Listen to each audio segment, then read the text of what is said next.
क्या लल्लन सिंह देने वाले हैं नीतीश कुमार को धोखा? क्या निशांत कुमार की एंट्री से होगा नीतीश कुमार को नुकसान? जी हाँ, नमस्कार, मैं हूं आपके साथ में वफा अब्बास और आप देख रहे हैं नेक्स्ट 9 न्यूज। और इस वक्त हम चर्चा करने वाले हैं बिहार चुनाव के बारे में और बिहार की राजनीति के बारे में, क्योंकि इस साल के अंत में नवंबर में लगभग जो है बिहार के अंदर चुनाव होने हैं और चुनाव से पहले बिहार में राजनीतिक सरगर्मी बढ़ी हुई है। एक तरफ लल्लन सिंह जो बार बार नीतीश कुमार को आंख दिखा रहे हैं, तो एक तरफ एनडीए के अंदर भी खस्ता हालात चल रहे हैं, यानी कि चिराग पासवान हो या फिर पशुपति पारस हो या फिर जीतन राम मांझी हो, सभी एनडीए को आंख दिखाते हुए नजर आ रहे हैं और उनकी मांग ये है कि हमें इतनी सीटें ऊपर लड़नी, यानी सब अपनी अपनी डिमांड करते हुए दिखाई दे रहे हैं। वहीं पर अभी तक नीतीश कुमार का और लल्लन सिंह का मसला भी किसी के समझ में नहीं आ रहा कि आखिर लल्लन सिंह चाह क्या रहे हैं, क्योंकि लल्लन सिंह कभी तो अमित शाह की बचाव में उतरते हुए नजर आते हैं, बीजेपी के बचाव में उतरते हुए नजर आते हैं, लेकिन जब उनसे पूछा जाता है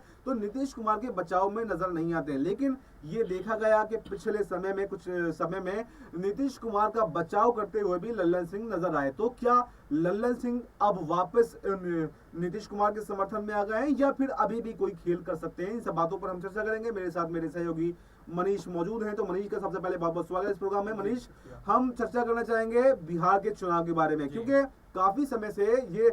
खबरें सामने आ रही हैं कि नीतीश कुमार इंडिया गठबंधन में जाना चाहते थे, क्योंकि उनकी जो एनडीए के अंदर कोई भी सहमति जो है वो बनती हुई नहीं दिखाई दे रही है और एनडीए लगातार उनको सीएम फेस बनाने से किनारा करता हुआ दिखाई दे रहा है। क्योंकि बीजेपी के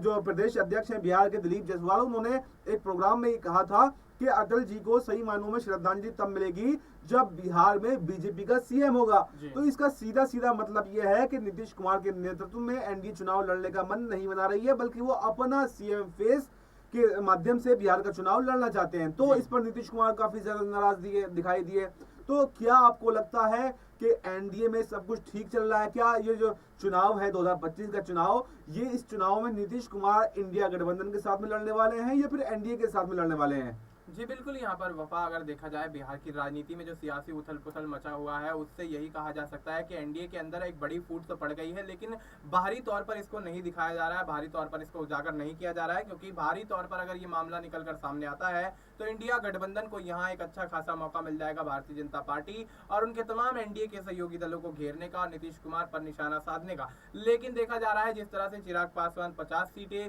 जीतन राम मांझी 25 सीटें की मांग करते हुए यहाँ पर नजर आ रहे हैं, पशुपति पारस पहले ही अलग चुनाव लड़ने का फैसला कर चुके हैं। तो स्थिति साफ है कि जिस तरह की यहाँ पर माहौल देखा जा रहा है, और साथ ही कुछ समय पहले मैं आपको बता दूं कि आरएलपी के प्रमुख उपेंद्र कुशवाहा ये कहते हुए नजर आए थे कि आम चुनाव की तर्ज पर इस विधानसभा चुनाव को ना लड़ा जाए, इस विधानसभा चुनाव को उस नजरिए से ना देखा जाए, क्योंकि बिहार की राजनीति और देश की राजनीति में बहुत फर्क है, जमीन आसमान का अंतर है। तो बिहार की राजनीति में चुनाव लड़ने के लिए आपको नई टेक्निक्स निकालनी पड़ेंगी, नई योजनाएं, नई रणनीति यहाँ पर निकालनी पड़ेगी, जिसके माध्यम से बिहार की जनता, बिहार के वोटर्स और खास तौर पर जो दलित मतदाता हैं उन पर यहाँ पर प्रभाव पड़ता हुआ नजर आए। और ऐसे में जिस तरह की स्थिति फिलहाल यहाँ देखी जा रही है, तो उससे नीतीश कुमार की बगावत होना लाजमी है, क्योंकि यहाँ जिस तरह से लल्लन सिंह यहाँ पर अमित शाह के अंबेडकर पर दिए विवादित बयान की पैरवी करते हुए नजर आए, भारतीय जनता पार्टी की भाषा बोलते हुए नजर आए, भारतीय जनता पार्टी के लिखे शब्दों का इस्तेमाल करते हुए नजर आए, तो ऐसे में कहीं ना कहीं जेडीयू के अंदर ही दो फाड़ की स्थिति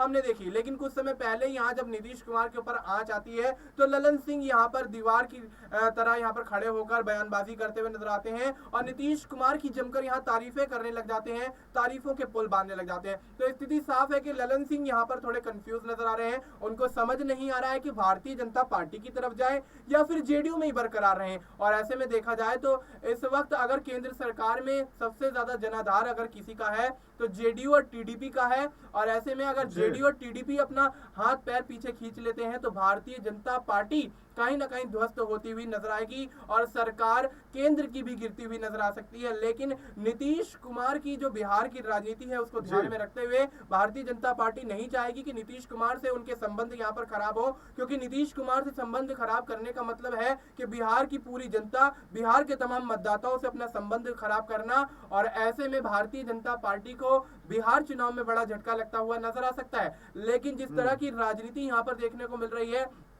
उसको देखकर यही कहा जा सकता है कि जिस तरह से दिलीप जायसवाल यहाँ पर ये कहते हुए नजर आए कि अटल जी के सपने को पूरा करना है और अटल जी की यहाँ पर बात कहते हुए ये कहते हुए नजर आए कि भारतीय जनता पार्टी का सीएम होना चाहिए। तो स्थिति साफ है कि यहाँ पर भारतीय जनता पार्टी चाह रही है कि नीतीश कुमार की जगह उनका ही कोई यहाँ पर पार्टी का सदस्य या पार्टी का कोई बड़ा नेता मुख्यमंत्री की गद्दी पर बैठे। लेकिन यहाँ मजबूरी है भारतीय जनता पार्टी की नीतीश कुमार से बना के रखना, क्योंकि नीतीश कुमार से अगर यहाँ बात बिगड़ती है तो उसका प्रभाव सीधे तौर पर केंद्र की राजनीति, केंद्र सरकार और मोदी कैबिनेट पर पड़ता हुआ नजर आएगा। और ऐसे में भारतीय जनता पार्टी इतना बड़ा रिस्क नहीं लेना। उसी के लिए तो लल्लन सिंह को तोड़ने का प्रयास कर रहे हैं। अगर लल्लन सिंह अगर आते हैं, देखिए ये कहा तो यही जा रहा था कि लल्लन सिंह को तोड़ने का प्रयास इसीलिए बीजेपी कर रही है क्योंकि वो नीतीश कुमार पर भरोसा नहीं जता पा रही है। लल्लन सिंह उनके लिए ज्यादा भरोसे के लायक हैं नीतीश कुमार के कंपैरिजन में, क्योंकि जब ये खबरें आई थी कि नीतीश कुमार इंडिया गठबंधन में जा सकते हैं तो तभी से ये खबरें आई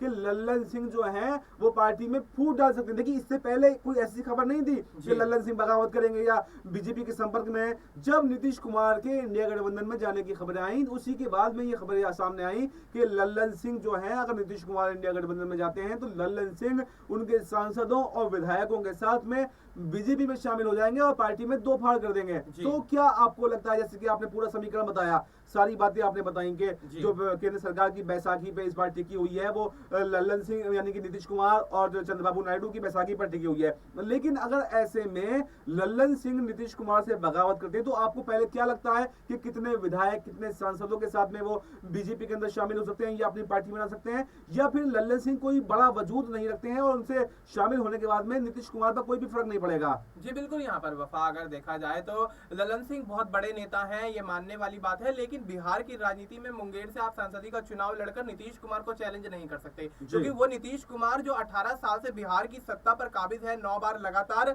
बिहार के सीएम हैं, वो कहीं ना कहीं बिहार के अंदर मजबूत जनाधार रखते हैं, पार्टी के अंदर उनकी मजबूत पकड़ है, जिसके चलते कहीं ना कहीं ये देखा गया है कि बिहार में आज तक भी कोई सीएम की गद्दी पर नहीं बैठ सका है जब से नीतीश कुमार लगातार 9 बार सीएम रहे हैं। और अब 10वीं बार सीएम बनने का सपना जिस तरह से भारतीय जनता पार्टी की तरफ से तोड़ने का प्रयास किया जा रहा है, मुझे नहीं लगता कि यहाँ पर भारतीय जनता पार्टी के प्रयास सफल होंगे, क्योंकि लल्लन सिंह का वो जनाधार पार्टी के अंदर नहीं है जो जनाधार भारतीय जनता पार्टी के खिलाफ यहाँ पर जिस तरह से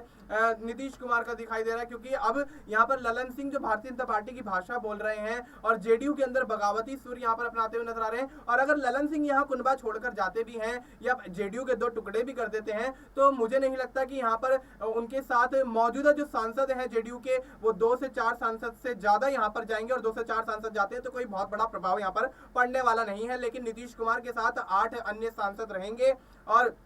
यहाँ पर देखा जाए तो जिस तरह से नीतीश कुमार ने अपनी राजनीति को, अपनी विरासत को मजबूत किया है, बिहार के अंदर जो अपनी पकड़ को मजबूत किया है, और जिस तरह से यहाँ पर अमित शाह की यहाँ पर खिलाफ यहाँ पर बोलते हुए नजर आते हैं, अंबेडकर पर विवादित बयान देकर जिस तरह से अमित शाह ने दलितों की भावनाओं को आहत किया, उसके खिलाफ यहाँ पर नीतीश कुमार मुखर होकर बोल देते हैं। तो स्थिति साफ है कि भारतीय जनता पार्टी भी कहीं ना कहीं नीतीश कुमार के दबाव में बिहार के अंदर चुनाव लड़ रही है। नीतीश कुमार के साथ चुनाव लड़ना भारतीय जनता पार्टी की मजबूरी है, और ये मजबूरी कहीं ना कहीं नीतीश कुमार के लिए एक बहुत बड़ा यहाँ पर कहना चाहिए सुनहरा अवसर है, जिसके चलते नीतीश कुमार बिहार की सीएम गद्दी पर आसानी से बैठ जाएंगे। और हमने अक्सर देखा है कि बिहार के अंदर सरकार किसी की भी बने, नीतीश कुमार ही सीएम का चेहरा बनते हैं। तो मैं मानता हूं कि नीतीश कुमार बिहार विधानसभा चुनाव करीब आने तक कोई बड़ा पैंतरा आजमा कर सीएम की गद्दी तो हासिल कर ही लेंगे, और उसके बाद लल्लन सिंह बगावत करें ना करें, यहाँ पर नीतीश कुमार को इससे कोई खासा प्रभाव नहीं पड़ेगा। देखिए मनीष ने पूरा समीकरण आपको बताया कि 2 से 4 सांसद से ज्यादा जो है लल्लन सिंह नहीं तोड़ सकते,